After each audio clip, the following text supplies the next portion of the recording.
नमस्कार, माझं नाव आयुष मनीष पिसे. आपण या आजच्या लेक्चरमध्ये फेडरेटेड लर्निंग हे काय असतं हे जाणून घेणार आहोत. तर मग सुरू करूया.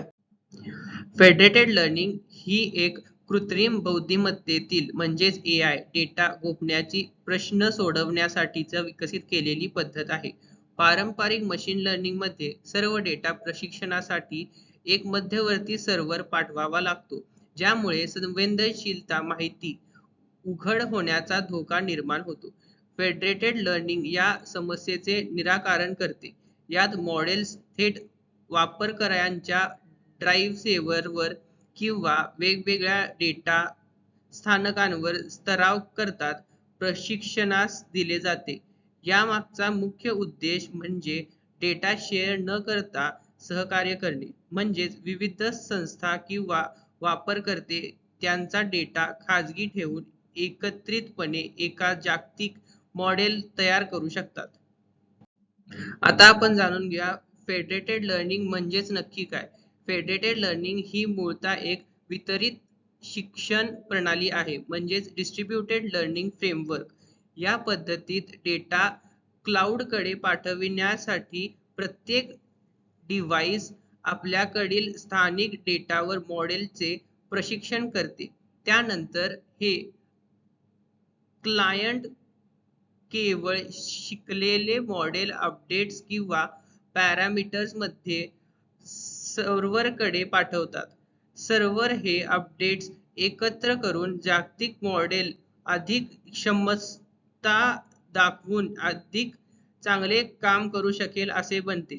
या प्रकारे पुन्हा पुन्हा चालू राहते जोपर्यंत मॉडेल योग्य अचूकपर्यंत पोहोचत नाही, आणि यामुळे संवेदनशीलता डेटा सुरक्षित आणि स्थानिक राहतो, ज्यामुळे डेटा लॉसचा धोका टळतो. फेडरेटेड लर्निंगची कार्यप्रणाली काही टप्प्यांमध्ये विभागलेली आहे. सुरुवातीला केंद्रीय सर्व्हर एक प्रारंभिक मॉडेल तयार करून सर्व सहभागी क्लायंट्सना पाठवतो. प्रत्येक क्लायंट आपल्या स्थानिक डेटावर हे मॉडेल प्रशिक्षण करतो आणि केवळ अद्ययावत केलेले पॅरामीटर्स परत सर्व्हरला पाठवतो. सर्व्हर हे सर्व अद्ययावत डेटा एकत्र करून फेडरेटेड ॲव्हरेजिंग नावाचा अल्गोरिदमवर एक सुधारित जागतिक मॉडेल तयार करतो. ही प्रक्रिया अनेक फेऱ्यांमध्ये केली जाते, जोपर्यंत मॉडेल अपेक्षित कार्यक्षमतेपर्यंत पोहोचत नाही. आता जाणून घेऊया फेडरेटेड लर्निंग मध्ये येणारे चॅलेंजेस. जरी फेडरेटेड लर्निंग ही एक शक्तिशाली संकल्पना आहे, तरीही काही आव्हाने असतात. मुख्य समस्या म्हणजे वारंवार होणारा संवाद, कारण सतत क्लायंट आणि सर्व्हर मध्ये मॉडेल अपडेट्सची देवाणघेवाण करावी लागते. तसेच विविध क्लायंट्सकडे वेगवेगळ्या प्रकारचे डेटा असतो. याला नॉन IID डेटा असे म्हणतात, ज्यामुळे मॉडेलची अचूकता कमी होऊ शकते.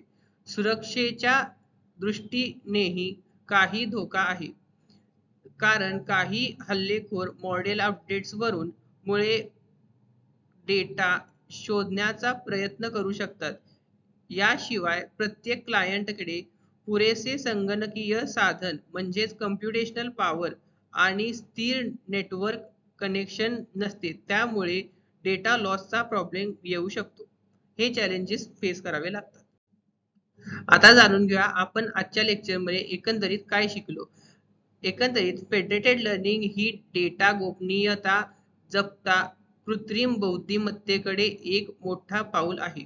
ही तंत्रज्ञान प्रणाली विविध संस्था आणि वापरकर्त्यांना संवेदनशील डेटा शेअर न करता एकत्रित मॉडेल तयार करण्याची परवानगी देते. या विकेंद्रित म्हणजेच डिसेंट्रलाइज दृष्टिकोनामुळे सुरक्षा आणि नियमिततेचा पालन वाढते, तसेच उच्च कार्यक्षमता टिकून राहते. फेडरेटेड लर्निंगचा वापर आरोग्य सेवा, बँकिंग आणि मोबाईल AI सारख्या क्षेत्रांमध्ये मोठ्या प्रमाणात वापरला जातो, आणि हे तंत्रज्ञान नैतिक आणि जबाबदार AI विकसित करण्यासाठी एक महत्त्वाचे पाऊल घेऊन येते. धन्यवाद.